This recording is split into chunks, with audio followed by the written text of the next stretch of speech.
Hello and welcome to Dev Game Club, a weekly podcast in which two veteran game developers look at games from the past and talk about their impact and relevance today. I'm Tim Longo Jr., and I'm joined, as always, by our very own Resident Evil. Wow, very nice. You went for it. Brett Duville. Thank you. Thank you very much. I am the Resident Evil.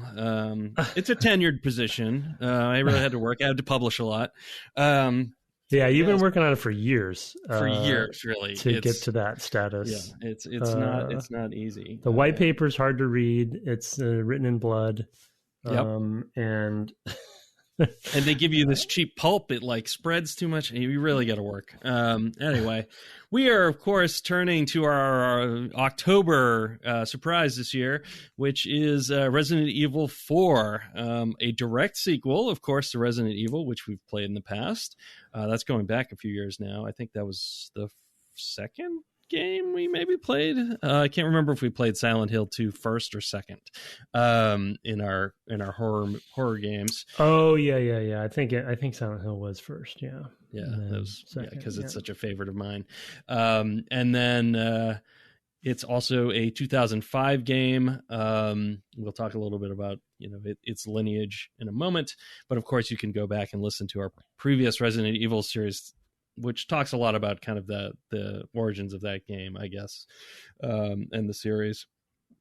From this year, we've also played God of War, Shadow of the Colossus, and of course, in our epic, 9 or 10 episode series, Republic Commando, which of course we worked on.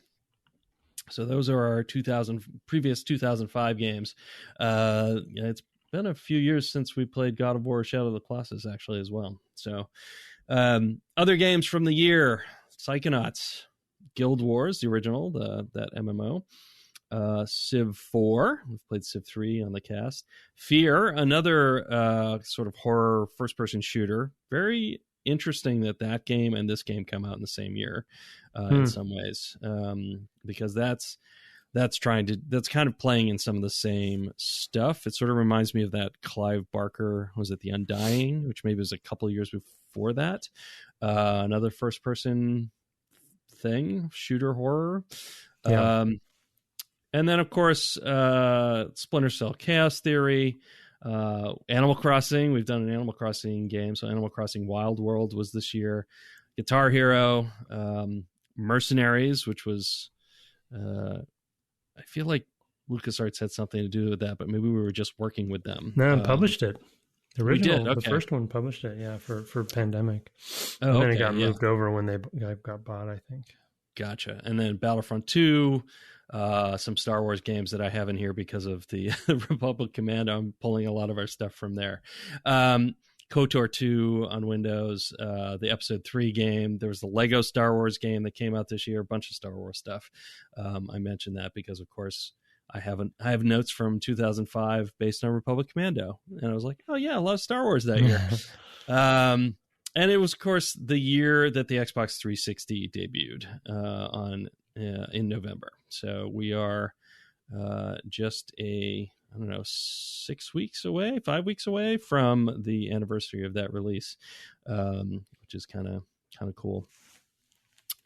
Anyway, yeah. So this is a Capcom game, of course. We played Resident Evil, but this one is a GameCube game originally. Started on GameCube. In fact, I'm playing it that way. And it's one of the Capcom 5, which was a group of titles that were promised to be GameCube exclusives, sort of, because Resident Evil 4 was popular enough that they decided to say, no, not this one, though. We didn't mean this one. It was we'll talk about that in a moment, too. For folks, the others that released were PN03, which was sort of a rhythm action game, sort of a precursor a little bit to things like Vanquish. They sort of were cutting their teeth on that sort of action rhythm pacing thing. Beautiful Joe, which was a 2.5D brawler, I guess you'd say, and Suda51's Killer 7, which another game I'd like to play someday. I actually have a copy, and that is one weird game, man. That is out there, like most of Suda 51. These are all kind of tied in with Clover Studio, which was founded around the same time, where Shinji Mikami would go along with Hideki Kamiya and others. And a lot of these titles are sort of, these folks all have worked together in different ways. The last of the Capcom 5 was a canceled title called Dead Phoenix, which never saw the light of day, but was sort of Panzer Dragoon style gameplay.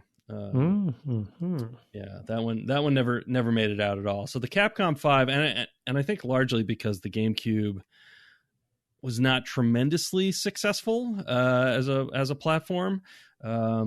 In terms of sales, that Capcom started kind of breaking away. Like I mentioned with Republic Commando, with Resident Evil 4, they specifically saw that they had something that was probably going to do pretty well elsewhere and ported it to the PS2, which had the huge install base and was at the end of its life cycle in 2005. But on which it did quite well. So anyway.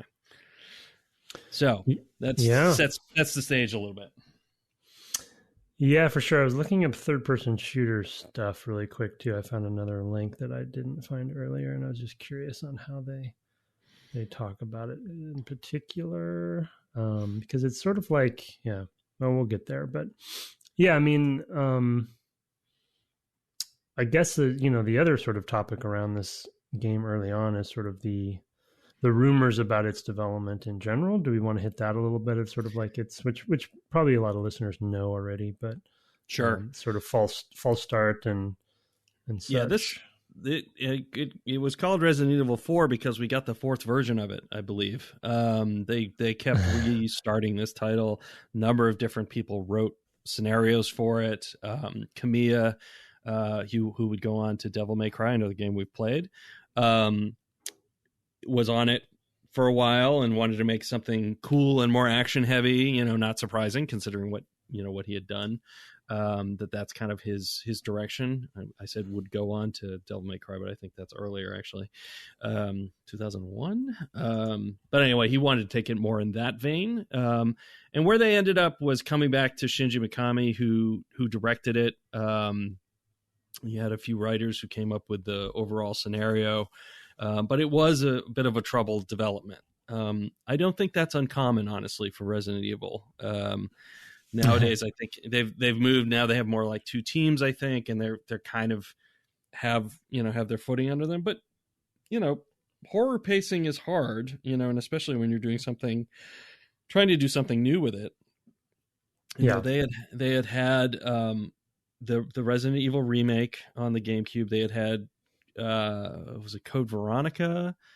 No, that might have been PlayStation 2. Resident Evil 0 actually was also on the using the one engine kind of sort of a similar I played a bunch of that. I don't know that I ever finished. I think I got to a section where I was like, okay, I'm done. I'm going to snap this controller in half because of the time. It was a time. Well, I think one did really well on the GameCube as well. I mean, even despite the GameCube being the GameCube, but it was a remake. I mean, one of the earliest kind of like legitimate remakes. They're so common these days, but that was very much let's take this old game and redo it completely, which is what we played for the podcast. And that's why we have the Resident Evil remake. Or Resident Evil 1 remake that we have today. That's all based on the GameCube version.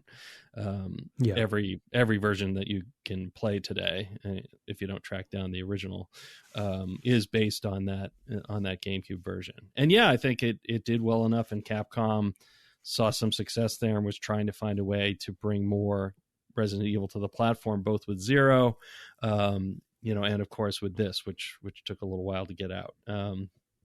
So and the major kudos that we'll talk about, I think, throughout the series, obviously is as Brett was saying, the departure that they were trying to do something different because, 1, 2, 3, really any spinoffs, and then you have Zero, and then the 1 remake were all, obviously go back and listen to those episodes if you want to, but they were all in that mold. And this, which honestly, not unlike 7, which came out a few years ago, like they chose to, yes, with false starts, which can happen with any game trying to reinvent itself. Trust me.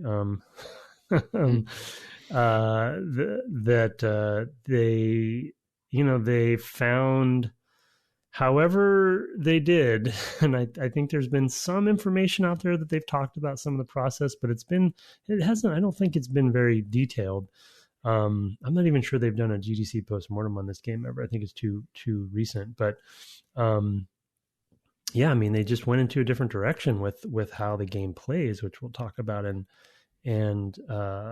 it is Resident Evil in many ways, but something that just struck me as I started playing it again is that it really isn't in certain ways too. Yeah. And it's like, wow, this when you really think about it, and which is, I guess, the point of this podcast, is that we overthink things and overtalk things.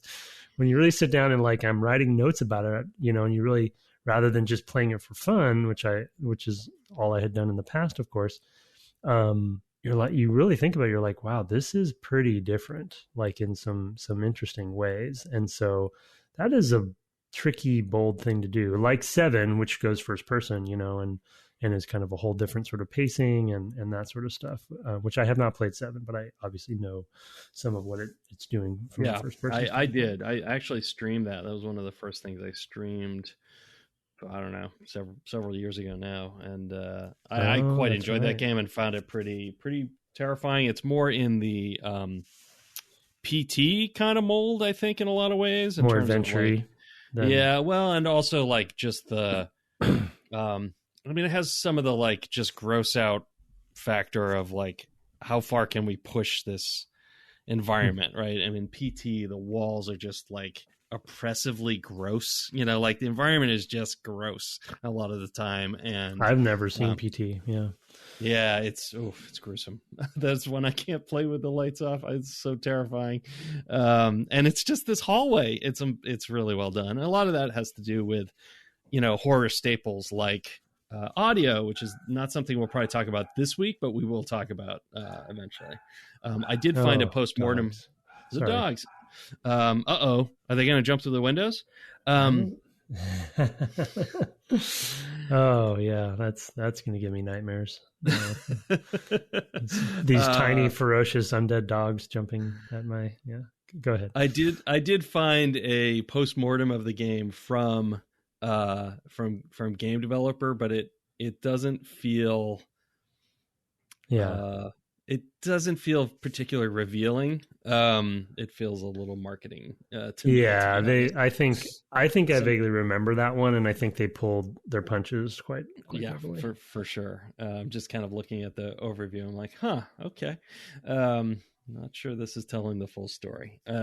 Anyway, but I think that they still have what Resident Evil has in a lot of ways. We'll get to the big ways in which it differs, but some of the things that are familiar, as you mentioned, are like you can go around and you'll just find things where you can hit the appropriate button, the A button, I guess for me, which says, will just describe to you some gross thing you're looking at, like, they must have killed a lot of people here because there's a pile of skulls with insects crawling all over them, or or a pot of food that's been sitting on the stove rotting. It's just like, those sorts of things, or paintings on the wall. I mean, all the stuff from Resident Evil 1 has that stuff in there too, to kind of enrich the environment and make everything feel distinctly creepy. But anyway, let's move to the ways. I think just in terms of setting up the game, we should talk about the things that it does just from its opening cinematics that maybe start to signal that you're about to have something a little different from what you've had in the past. For me, that is definitely relying on different horror tropes than they have in the past, or than I can remember them having done in the past. There may be, I'm certainly maybe forgetting things. And I haven't played 2 and 3, although I have the remake to play. That might be something else I play while we're doing this. The particular things I'm thinking of are the point of view shots that establish sort of a creepy feeling. These are pretty common in horror movies, but generally slasher movies. Generally the sort of more actiony horror movies, not the dread of an abandoned space, or even the creeping dread of a zombie movie, because I think Resident Evil, the original, does all of that. But this is definitely, first of all, that sort of, the initial scene is Leon Kennedy being driven by two guardas, or whatever, two Spanish police, to this village where Ashley something or other, the president's daughter, was last seen. Graham, and he's there to rescue her. They end up stopping so that one of the policemen can relieve himself, and you see like a tracking, from the woods shot of looking at this person, which I want to say is Friday the 13th. I'm not entirely certain, because a lot of those 80s, 70s, 80s horror movies I haven't seen in a long time, but that's the one that came to mind for me. Like, I feel like that's that shot. I'm not entirely sure, because I know there's also a Jeep, the beginning of that movie starts with a hitchhiker or something getting picked up in a Jeep, and a lot of that is POV as well. Like, you can't see the person who's driving the Jeep. And then the young woman who is the hitchhiker gets chased off into the woods. So, I guess I can remember more of this movie than I realized. But it reminded me of that sort of feel of something's watching you. You don't even know they're there, or you get a vague idea that they're there. And that's sort of your entryway into the horror. I mean, Halloween even does that to some degree. It's at the beginning. Have you watched a lot of these movies? I don't know that we've ever talked about horror movies. Are you an aficionado? I wouldn't call myself an aficionado, but I definitely, I've seen them all, and some of them multiple times, especially ones that I grew up on. So yeah, I definitely. What are your fan horror movie touch points? Well, the Trinity, the Holy Trinity, I would say, are ones that I've watched multiple times when I was younger, and I haven't seen them in years. But yeah, Friday the 13th, Halloween, and Nightmare on Elm Street, I guess would be the ones that I feel like were, at least for me, ended up being the most influential and the biggest. I feel like they did well enough to kind of like really. Obviously, there's others like whatever, Evil Dead or some lesser known ones, for myself at least. But yeah, those definitely, like, every time a new one came out, I definitely would be there. And especially Halloween, and Evil Dead's a whole different kind of thing other than the first one. Right. So it's like kind of it's in its own category. But when Army of Darkness came out, I watched Evil Dead 1 and 2, and then went to the theater and watched 3 sort of like all on the same day, kind of thing. So yeah, I mean, not an expert, but I definitely have a deep fan of them. Yeah, when I was a kid, when I was fairly young, I watched a lot of sort of creature double feature and classic movie monster stuff. So basically 50s, 60s was sort of the creature double feature stuff. It was all the B movies that they made with giant ants and giant spiders and giant wasps and you're seeing a theme here. It's all like atomic fears. Also a lot of Japanese monster movies, kaiju movies like Godzilla or whatever. Yeah. But also, the classics, Bela Lugosi and, as Dracula, and Frankenstein and Bride of Frankenstein, Wolfman, sort of those older ones, Creature from the Black Lagoon as well, which I really like. So yeah, I was kind of raised on all of that stuff, and then it wasn't until more into the late 80s that I saw any of these other ones, and have gone in and filled in gaps over the past 20 years, like The Hills Have Eyes, or something like that. Movies that are pretty rough to watch, to be honest, these days, but have a lot of the same tropes in them. Salem's Lot. Yes. Oh my God. Salem's Lot. Yeah. I mean, that one I like more as a book, but actually a lot of that stuff, definitely, it has a lot of the same. I guess the other ones I saw were a lot of the sort of religious based horror, like The Omen or The Exorcist. Right. Which, yeah. Exorcist. Yeah. The Exorcist is, that was a, that probably was the fork in the road for me because I think that was the first movie that I remember having nightmares after watching for like a week afterwards. And I was very young. And I think it's like, that was the cold water in the face. And then after that, I could watch anything and not be scared. Being scared, I was like, I was like, okay, well, I guess I've gotten that out of my system. Now I'm impervious to scary movies because it's like, traumatized me for life. And then I was going to say too, like your point about like the Division. I mean, we didn't even mention Texas Chainsaw Massacre, right? Sure, which will probably come up in a bit. But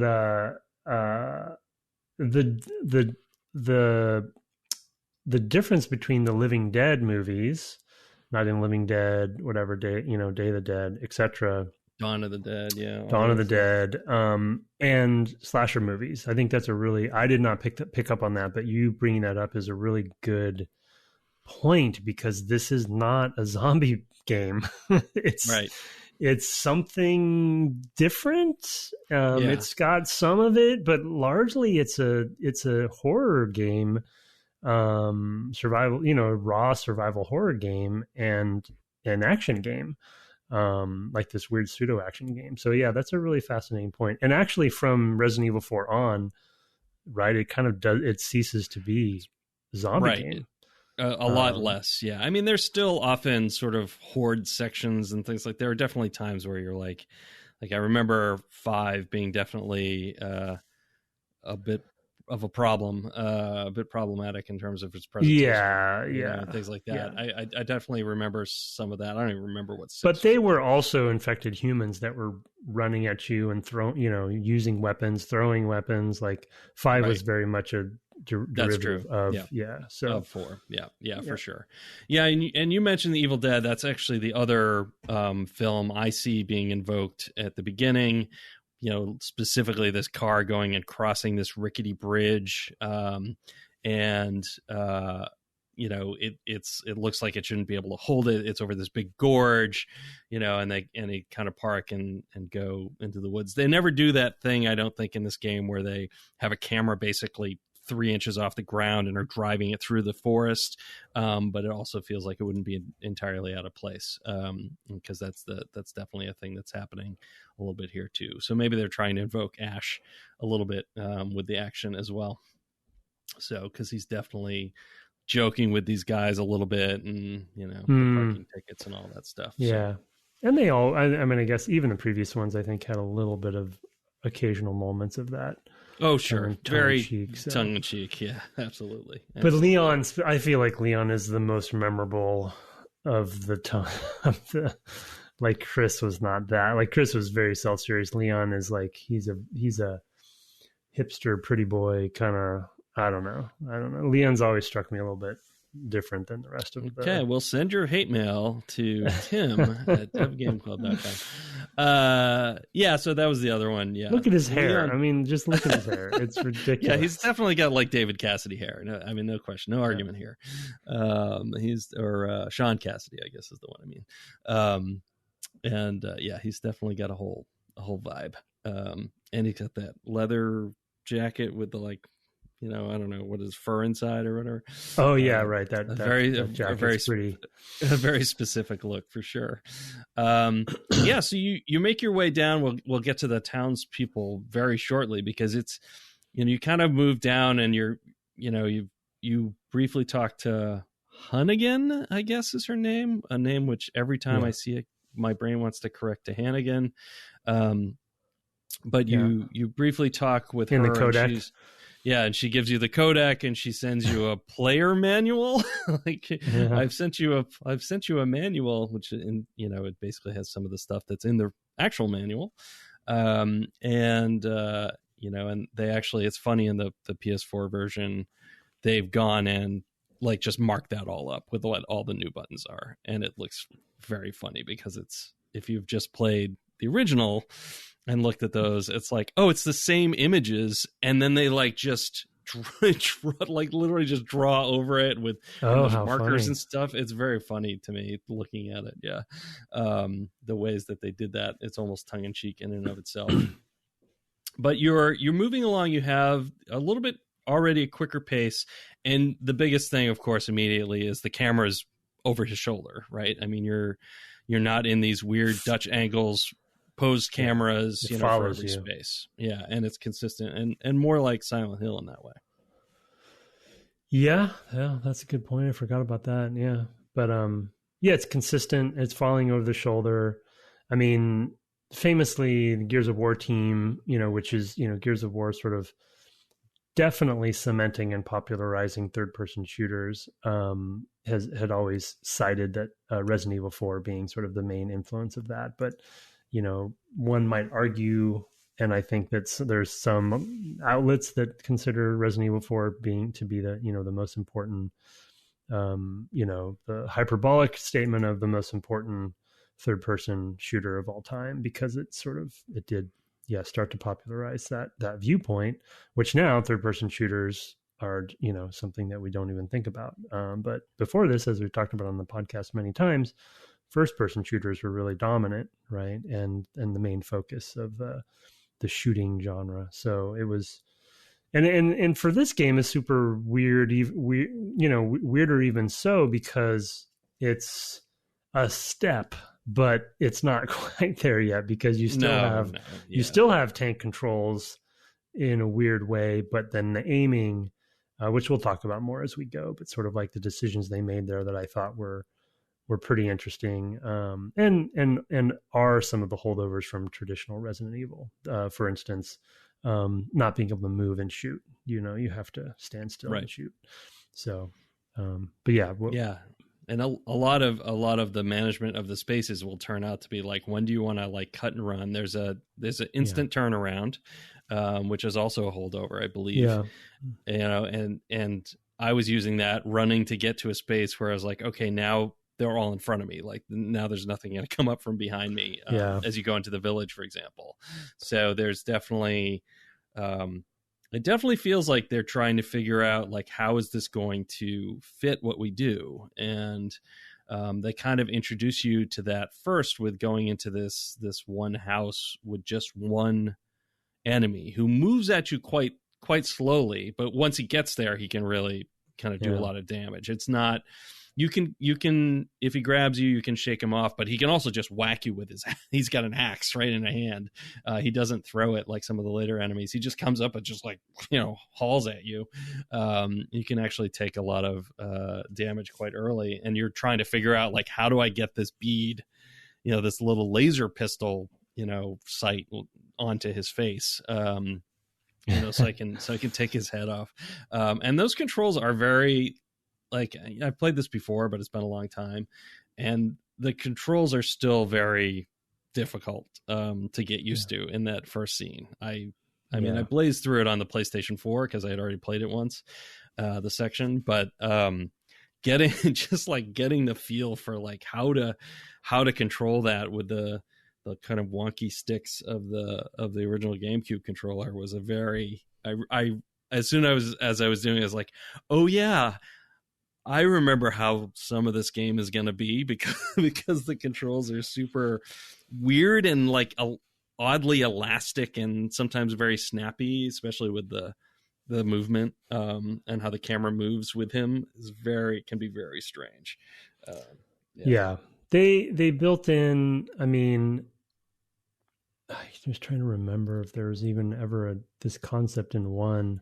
It's been too long, but they're building in the tension with the jitteriness of the aiming, so you can't really get a really perfect bead on things.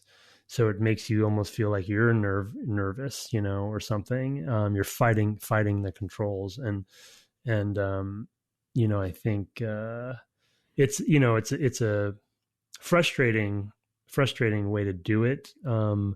At the time, I don't think we necessarily digested it, that much. But of course, with modern eyes, it's sort of like you would rather, it's better to to put that on the enemy side rather than on the aiming side, where you don't want the aiming to be so frustrating, and then maybe the enemies move around or they do something, so you have to aim. They do that as well, right? They do both, yeah. If you put that bead right on their face, they will like duck, or dodge, and it makes it even tougher. I mean, the other thing I'm reminded of is the Metal Gear Solid 1 Sniper Wolf section, where you've got to take the, I don't know, diazepam or whatever to slow your breathing so you can make the shot.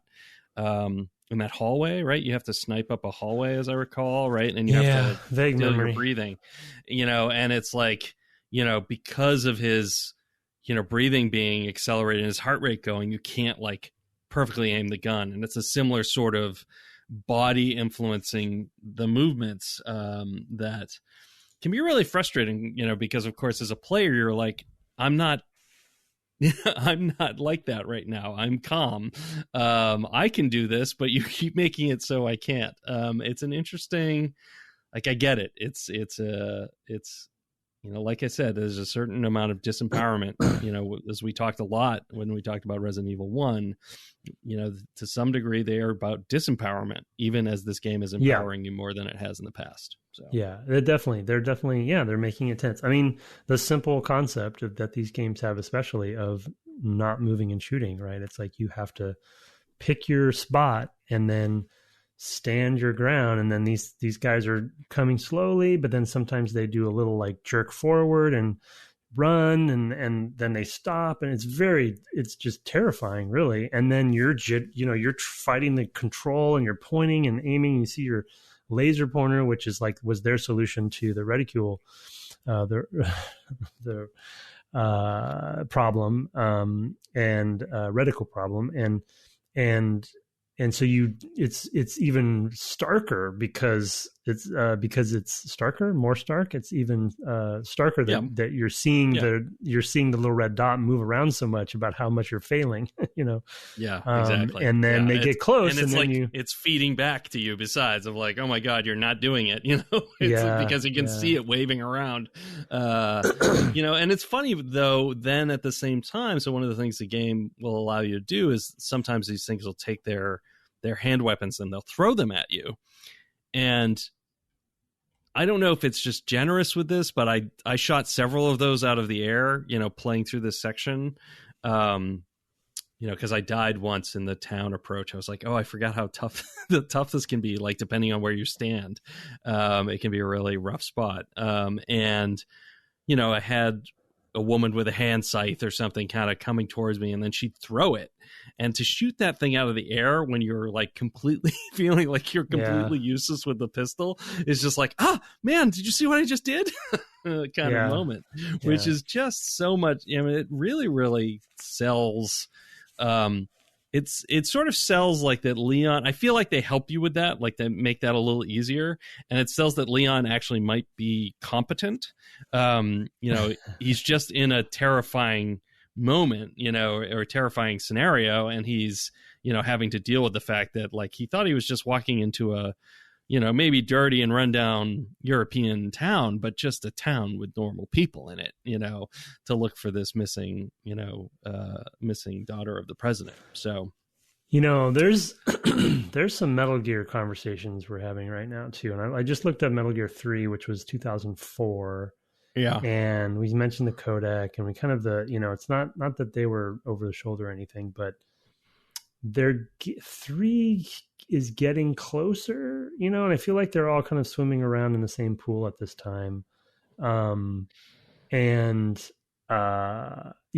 so I didn't, just as you were talking about sort of some of that stuff. But I think the other thing though is the level design itself, I think, is a big departure that works in tandem with everything we're talking about from a controls perspective, because in 1, if you're running away, you're going through a door most likely, and then you're like, right.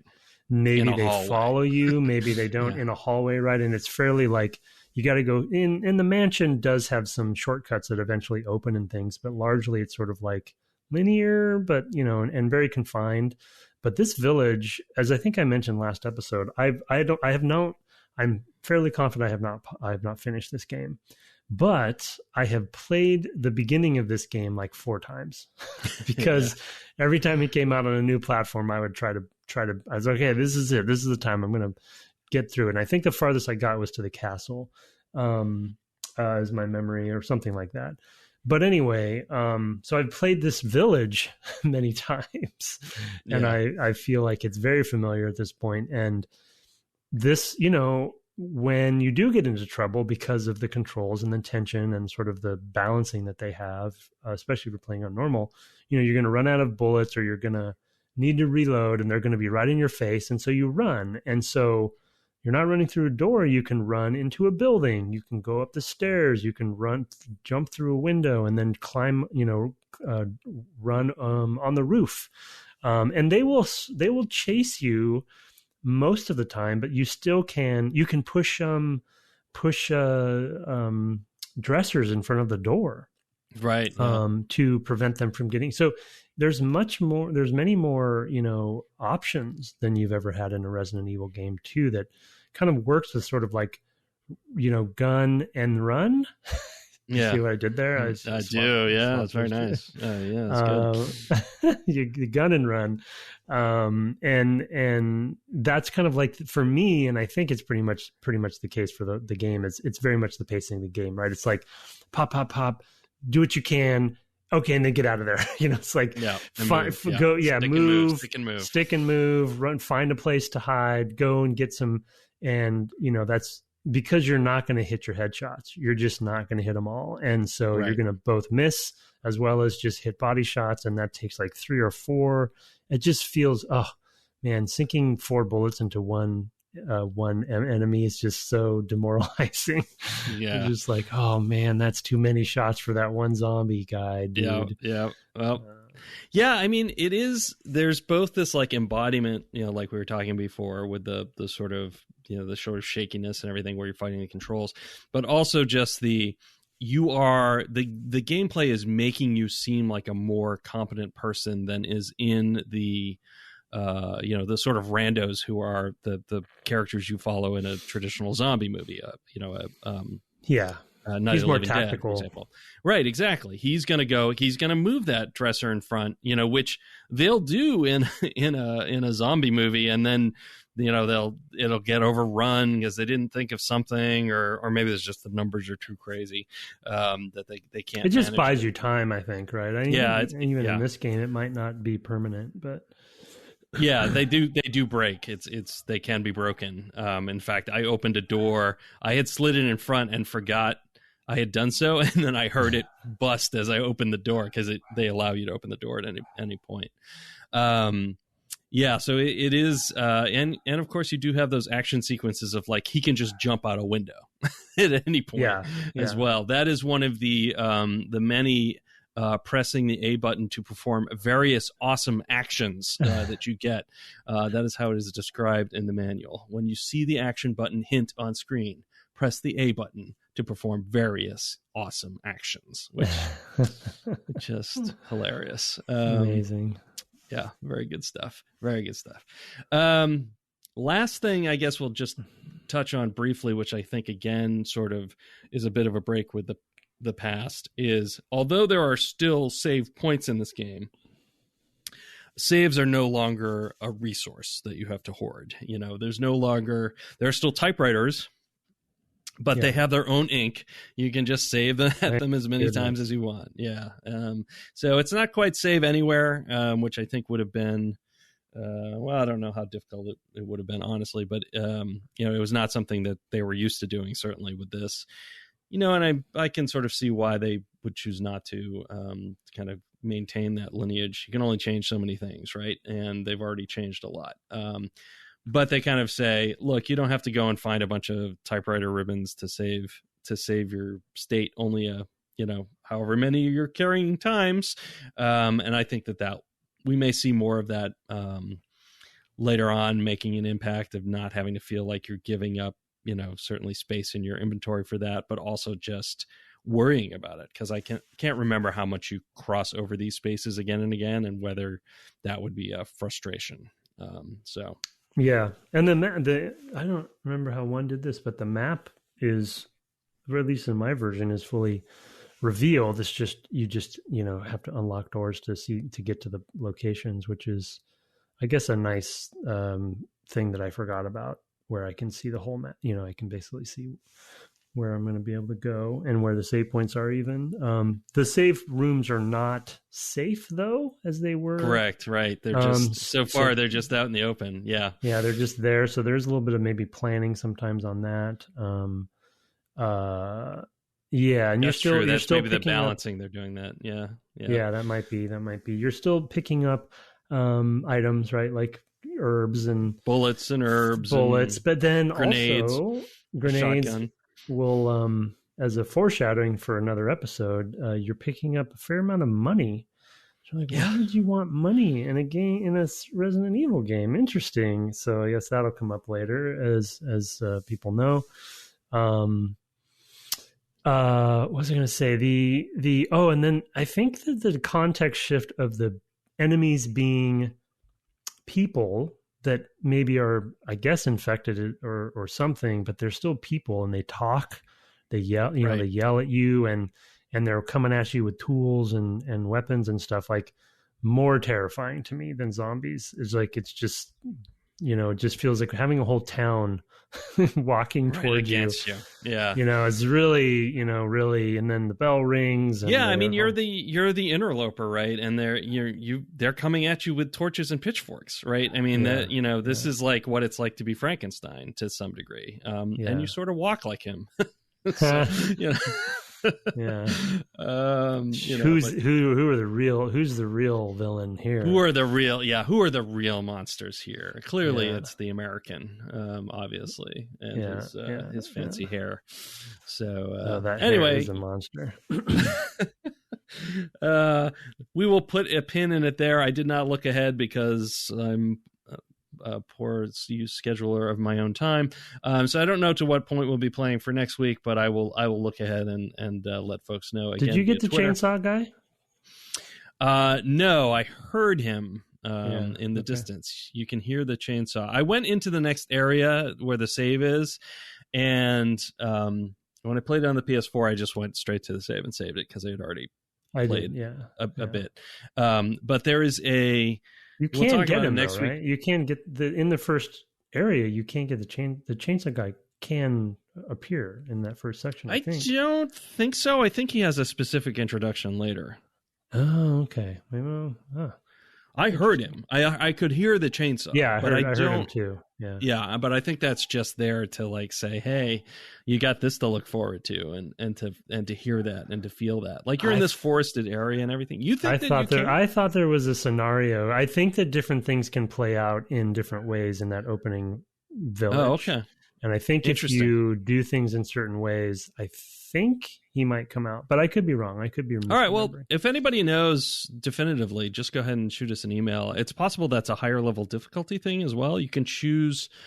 I was able to choose normal or professional level of difficulty starting a new game on the GameCube, and I wonder if that's a difficulty thing. I only have normal and easy, so interesting. Yeah, I think you have to play through it once and unlock it or something like that. So makes sense.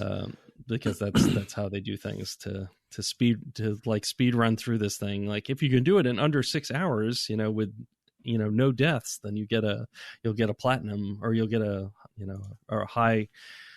rare trophy. I'll say a gold trophy or something like that. That's kind of one of the things that they've done.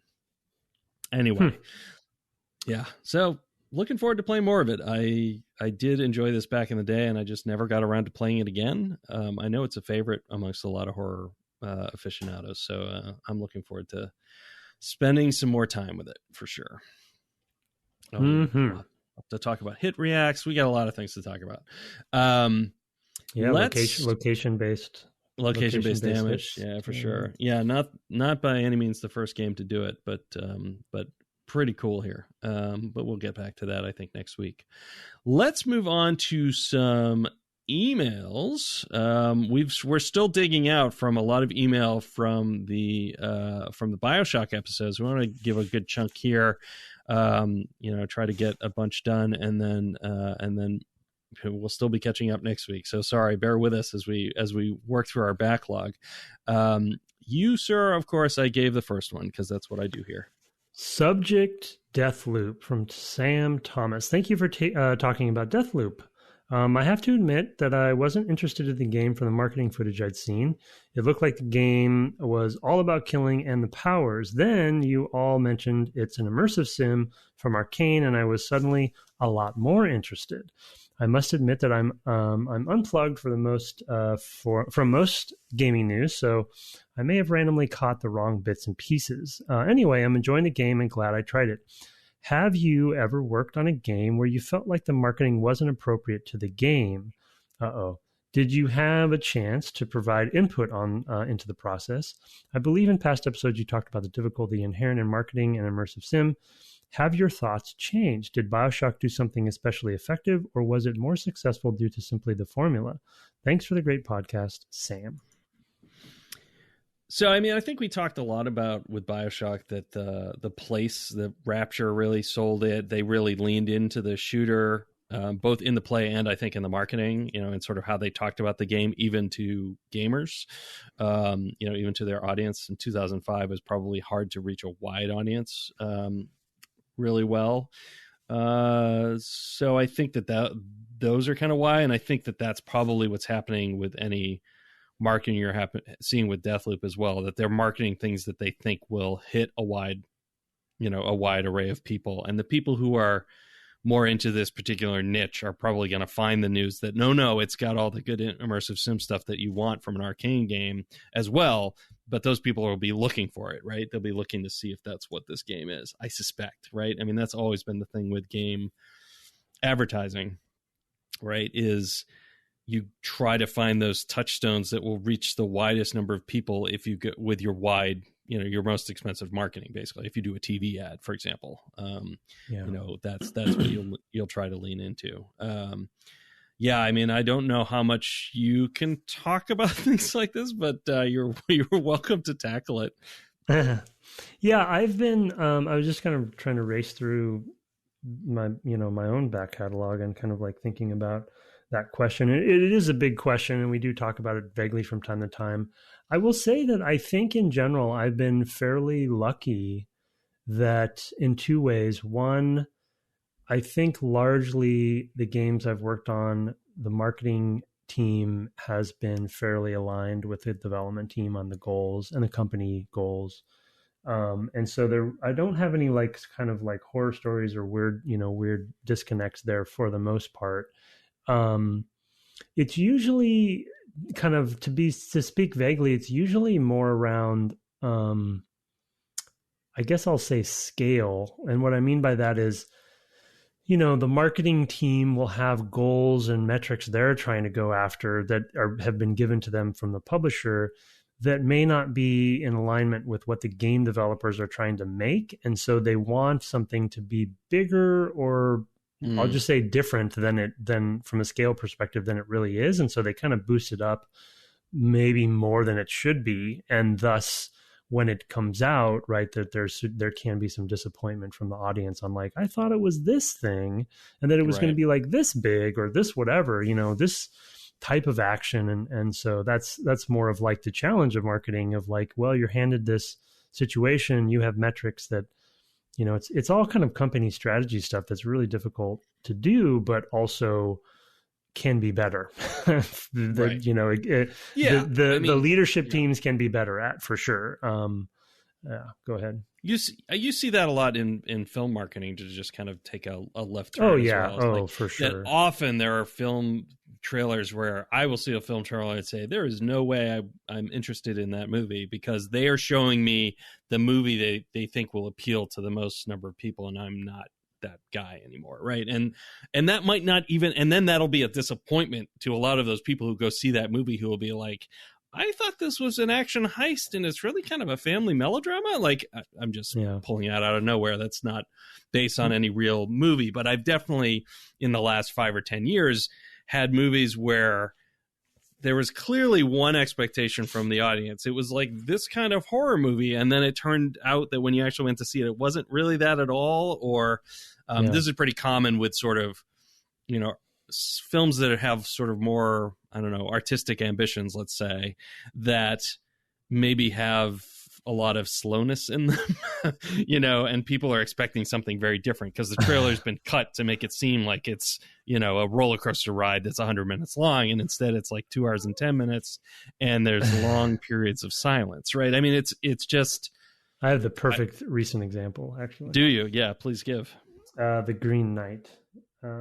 Perfect example. Yes, exactly. I haven't seen it, but I did see Lowry's prior movie, and I was like, there is no way that the man who made Ghost Story made the film that they're showing in this trailer.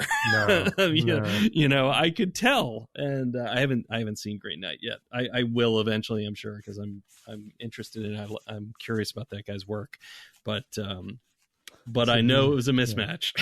Yeah, for sure. Yeah, it's a beautiful movie, but completely ill-marketed, I guess I'll say.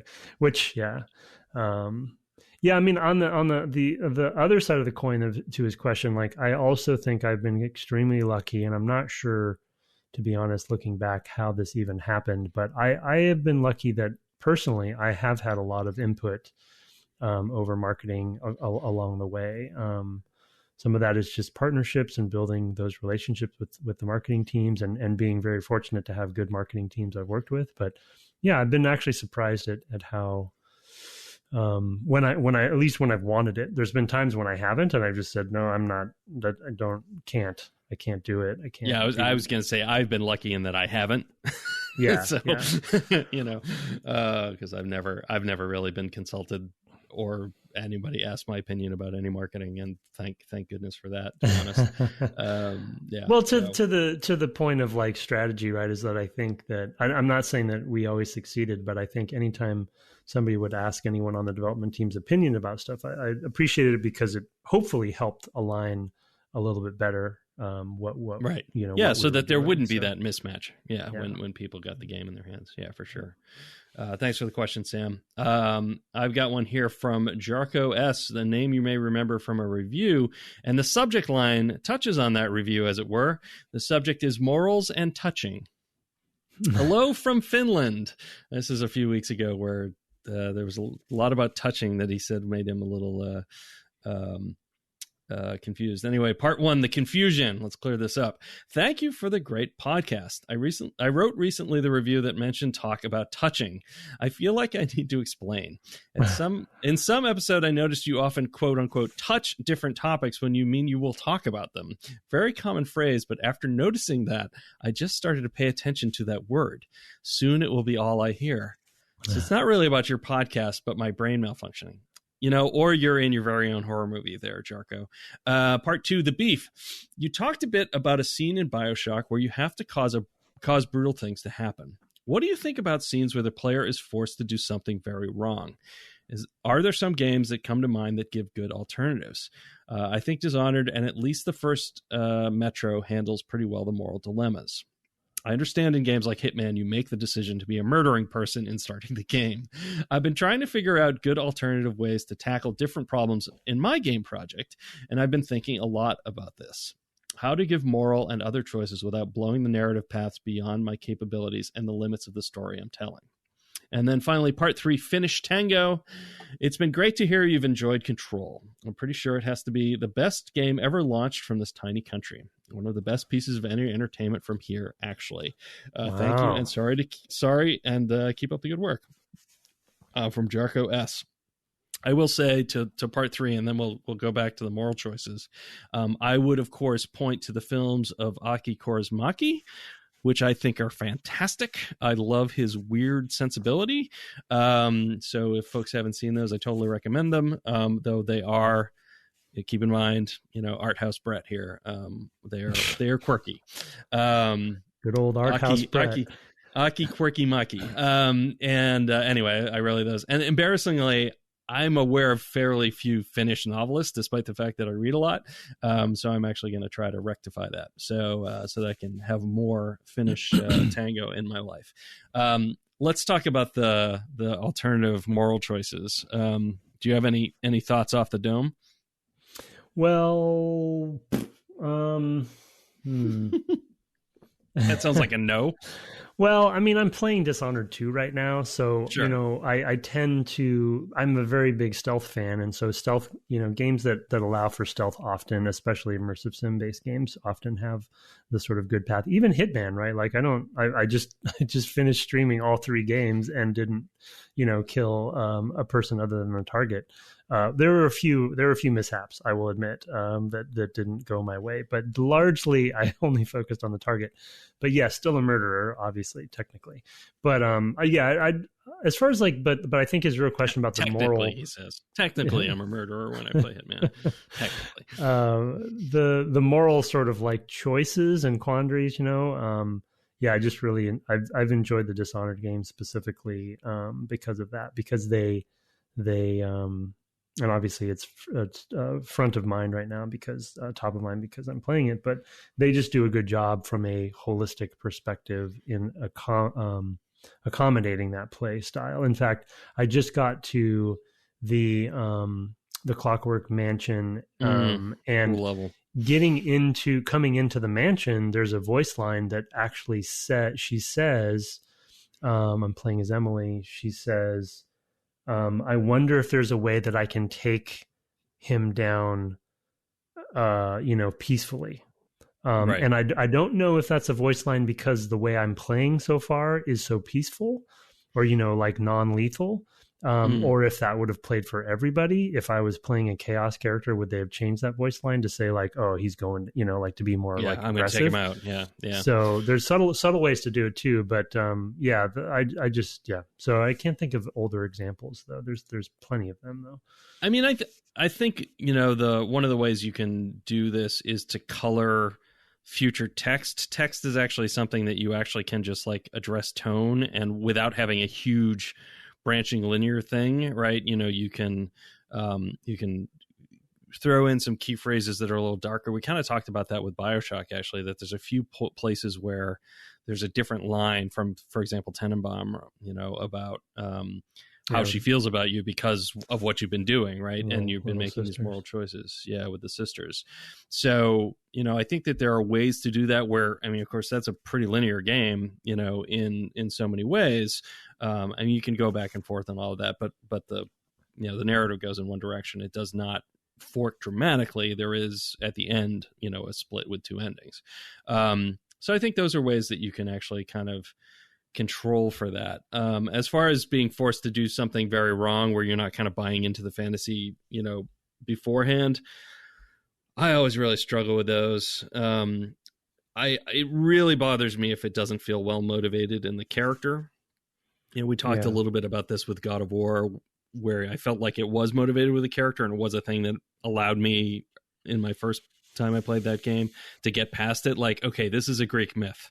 Like, there's going to be some pretty dark stuff, right? That this guy's going to do because of, you know, what he is, this, you know, traveling rage monster, you know, and, you know, so sometimes I'm okay with that. There are other times where I'm just like, geez, I don't know.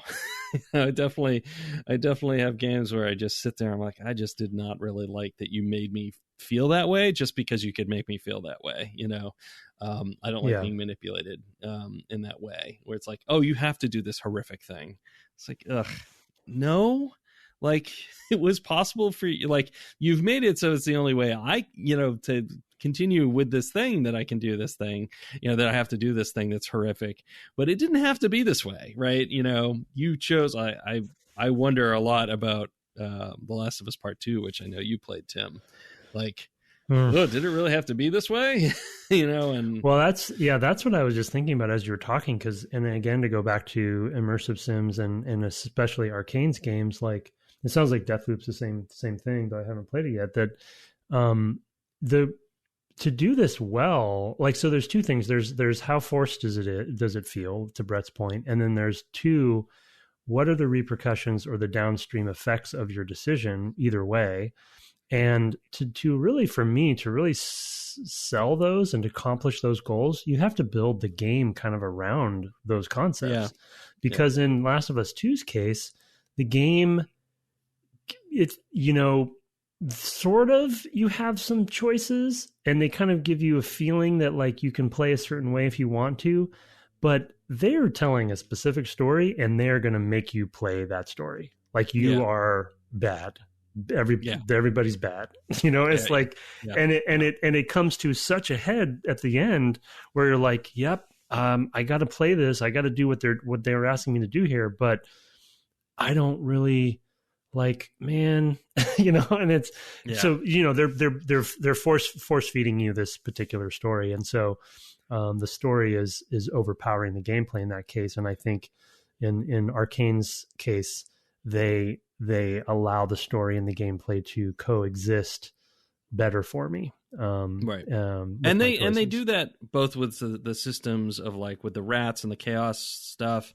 So there are direct consequences systemically. Yeah. But also the way the game is built around, sort of levels, right? It's you do this level, and there's an outcome to that level and things like that. But it pinches down okay, now we're going to start a new level. And how we set up that level might be different. There might be more cops or whatever because there's so much murder and so many rats or whatever. They may change the initial conditions of that, but they are basically pinching it down to a binary, more or less, at that point of is the world kind of darker or is the world kind of lighter? Yeah. There's a bit of scalability there though, because in 2 at least they have the graph that they rate you at the end on chaos, and it's a literal graph and is a XY, and they have chaos and what's the opposite of chaos in their world? The chaos order. And whatever order, and then they have I guess whatever violence and passivity or something, and so it's you're ranked on each of those, and so I feel like there must be something, something changes based on where you are in those quadrants. But I don't know. It's interesting how far they went in that. I mean, it's probably too much information to be honest, but it's at least neat that they track it. They do actually have a pretty substantially different, at least in the first game, and now I can't remember what happens in the second game, but there's a substantially different ending, a very different feeling game if you do high chaos in the first game versus low chaos. I think it's just high and low chaos. I don't think they actually call it order. I think it's just lower chaos. So there's always some chaos. I know you want to give yourself a little room. Do you have time for one more email? Try to get at least 3 done. Yeah, let's do one more. Thanks for the email, Jarcode, and explaining about the touching. You're always going to be hearing touching. We touched on a lot of topics in that last email. A lot of email there that we had to, really touch on a lot of different topics. Let's touch on BioShock. Let's touch back on BioShock here. Oh, geez. Okay, BioShock from Ryan. I wonder which Ryan that is. Hello, gents. I was excited to hear that you would be playing through BioShock, as it has been in my Steam library for about 10 years now. What is that? Meaning he hasn't played it? Or I think that's what it means. Yeah. Obviously, I jumped at the opportunity to play along and knock it off my ever-growing backlog. Okay, there we go. There you go. I managed to avoid spoilers all this time and really enjoyed the twist. Wow, that's impressive. Did you have a favorite weapon or combination of weapons? I initially was drawn to the shotgun, but found it wasn't doing enough damage to compensate for its poor capacity and reload time. For a long time, I wasn't very comfortable with any combination of plasmids and weapons until I came across the crossbow. I settled on the rhythm of shocking bad guys, then casually. Did he have to put the word casually in there? Casually lining them up for a headshot with the crossbow that would kill 90% of anything I ran into. Add to this the fact that there is a chance to actually retrieve the bolt from the skull of my enemy, and this weapon has quickly become one of my favorite FPS weapons of all time. Anyway, story time over. Thanks for the excellent podcast, and doubly thanks to giving me the initiative to play through this excellent game. Best, Ryan. I was very much just a spray and pray player this time. Although when I was playing BioShock Infinite, I did as Elizabeth. Sorry, I had Emily Caldwell in the brain there, and made me a little touched in the head. The crossbow was definitely my favorite in that DLC in Burial at Sea. But I really, I just ended up using the machine gun almost all the time. Like, I guess for the big daddies, I often use the grenade launcher, but playing it now for my at least third time, I just relied on sort of standbys and just like, I'm just going to shoot a lot and maybe occasionally use a plasmid. So I didn't actually do anything super interesting. I have played it, at least 3 times before this playthrough, because I played through on, hard, and like I did the wrench run. I think there's a wrench achievement or something to play the whole game with just the wrench and plasmids. So I've done lots of different ways of playing the game. But this time I just kind of relied on my shooter skills, especially looking at it more through that lens. How about you, sir? Did you have a particular combo or a couple of things you like to do a lot of?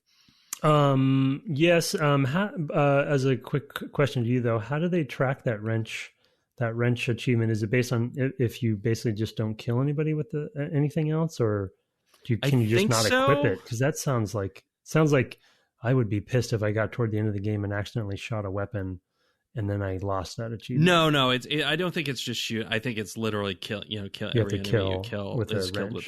Got it. I think that's true. So you end up putting in tons of the tonics or whatever they're called that are that are like based on improving your wrench damage and all the different like ancillary effects that wrenches can do. It's like you hit somebody and it like does a shock wave and they get shocked, and like I did that this time. All of those sorts of things. So you have to like really lean into all of that stuff, I think, with the physical tonics and the combat tonics. So the hacking tonics, you can do whatever you want, but that's and you're not penalized for using turrets and things like that. So because that's not. Oh, okay, that's good. So right. I think you can also do engineering, all the engineering stuff and that we normally do. Yeah, and drones and whatever. Yeah, all that stuff. Yep. That's my first playthrough, so long ago, I'm pretty sure I actually used the same combo that Ryan did. I generally love crossbows in games because of silence and sometimes retrieval, but just like, of course, also just a ranger. You're a ranger. Yeah. Anything bow or crossbow related is my favorite. And I obviously now have that in Dishonored 2, and I'm just beside myself, especially with sleep darts. My favorite in Deus Ex as well. So yeah, that's a good weapon in Deus Ex as well. So so definitely shock plasmid and crossbow. This time around, I think I probably mentioned it in the series. I still stayed with the shock plasmid with electricity plasmid.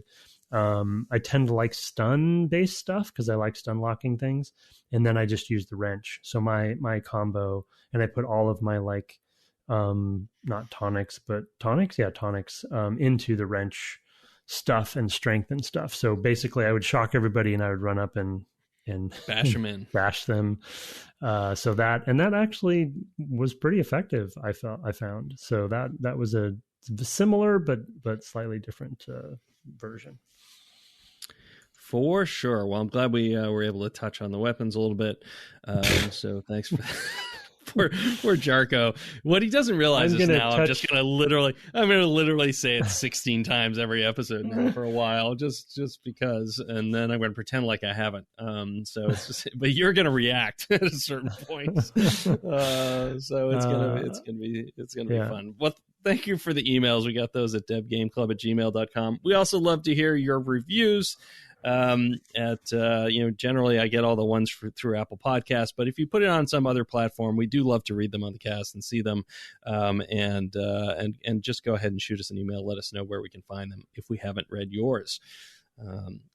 I mentioned earlier that we're going to let people know through Twitter how where to play to this week. I will figure that out later in the week, and which honestly probably Saturday at this rate, because that's how my life is going right now. I think it kind of depends on how many episodes we want to do. I would suggest as an audible on the fly here that I don't want to play too much in one session in this game, because I think we're going to have some hard times ahead. I'm actually regretting playing on normal now that I think about it. I should have played on easy, but But I mean, if you look on the map, actually, good time to restart because yeah, that's true. That's true. Yeah, maybe I should restart. I don't know. I feel like the difficulty is such a big part of this game and these games. Like because it's survival horror and you want to be resource starved and stuff. But it will take longer. Yeah. Anyway, there's 2 big wings on the map that I kind of vaguely remember, and I'm wondering if. But anyway, you look at it and let us know. Yeah, I will for sure, and I will try to pace it. Yeah, I agree. I mean, I don't want to. I'm fine to stretch it out a ways as well. Just for to luxuriate in the horror, because I like horror. I'm a big horror fan. I'm actually reading a collection of best of the best horror of the year, a bunch of short stories. It's great. Might be my book that goes with this. Anyway, nice. You can find that at you can find us first of all on the web at devgameclub.com or on Twitter at devgameclub. Where you can also find my co-host at Tim Longo Jr. with the JR at the end. And you're also streaming on Twitch at twitch.tv/Tim Longo Jr. Same whatever number of letters that is, 10. And you were still playing Control, as Jarko S. touched upon. I'm not going to not laugh. Yeah, I'm still playing Control, the best creative work from Finland of all time, according to him, which I love. And it is very, very good. Yes. It's still a little bit style over substance for me right now, as far as game. I would agree. Like, I don't know that that's gonna drastically change, but yeah. I was actually, this is one of the rare times where I was like totally okay with that myself. So yeah, and I am too. The setting is great. Everything else around it is just like cream of the crop above. Yeah, something that feels really different like that. I mean, I loved Killer 7, even though. Like halfway through, I was like, I never want to see the gameplay again because it was so repetitive, right? Yeah. Yeah. I mean, same is true of No More Heroes. Yeah, Suda's games are kind of like that. Yeah. Yeah. But they are good for that. Yeah. So I'm playing that. I won't say exactly where I am for any possible spoilers, but I'm getting there. I think I'm getting there. 8-10 hours or something like that. But I don't know how long the game is, but. I'm chipping away, and the board is giving me direction, and it's important. I'm still not quite sure what's happening entirely, but it's definitely a fascinating game. So yeah, come watch. Yeah, cool. Our intro and outro music was written and performed by Kirk Hamilton, commissioned by friend of the cast Aaron Evers, and our logo is of course by Mark Garcia. Have fun performing various awesome actions this week, and good night. Good night.